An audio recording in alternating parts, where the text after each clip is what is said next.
Merry Christmas, everybody. Michelle and I just wanted to take a moment today to send greetings from our family to yours. This is one of our favorite times of year, and we're so fortunate to be able to celebrate it together in this wonderful home. This is the people's house, so Barack and I try to open it to as many people as we can, especially during the holiday season. You know, this month, more than 100,000 Americans have passed through these halls, and the idea behind this year's theme, Simple Gifts, is that the greatest blessings of all are the ones that don't cost a thing. The comfort of spending time with loved ones, the freedoms we enjoy as Americans, and the joy we feel upon giving something of ourselves. So in this time of family and friends and good cheer, let's also be sure to look out for those who are less fortunate, who've hit a run of bad luck or who are hungry and alone this holiday season.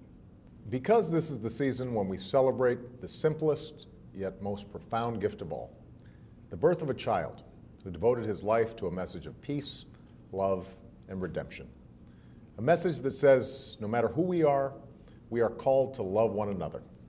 We are our brother's keeper. We are our sister's keeper. Our separate stories in this big and busy world are really one.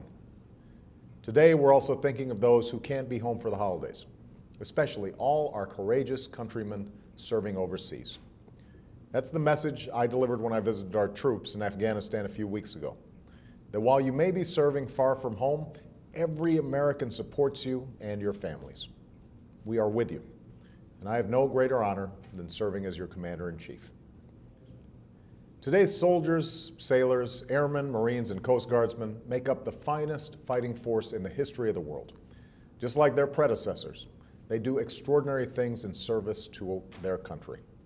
What makes that all the more remarkable is that today's military is an all-volunteer force, a force of mothers and fathers, sons and daughters, husbands and wives. That's right. And as First Lady, I've had the honor to meet members of our military and their families on bases and in communities all across the country. I've gotten to know husbands and wives doing the parenting of two while their spouse is on another deployment. Children trying their best in school but always wondering when mom or dad is coming home. Patriots putting their lives on hold to help with a loved one's recovery or carry on the memory of a fallen hero.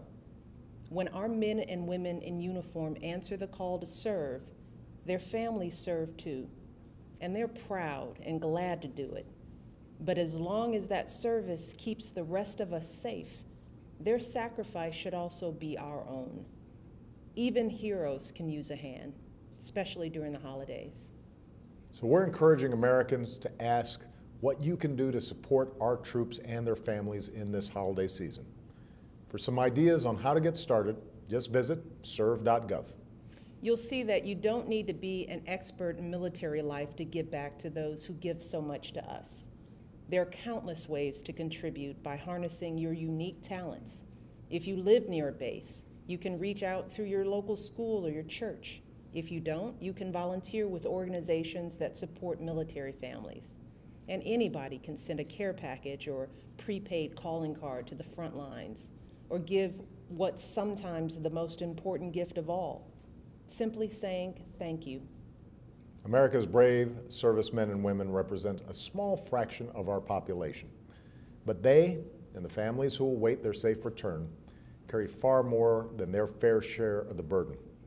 They've done everything they've been asked to do. They've been everything we've asked them to be. And even as we speak, many are fighting halfway around the globe in hopes that someday our children and grandchildren won't have to.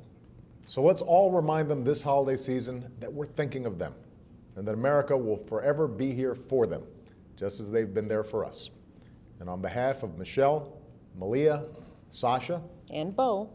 and Bo, have a very Merry Christmas. And an even happier New Year.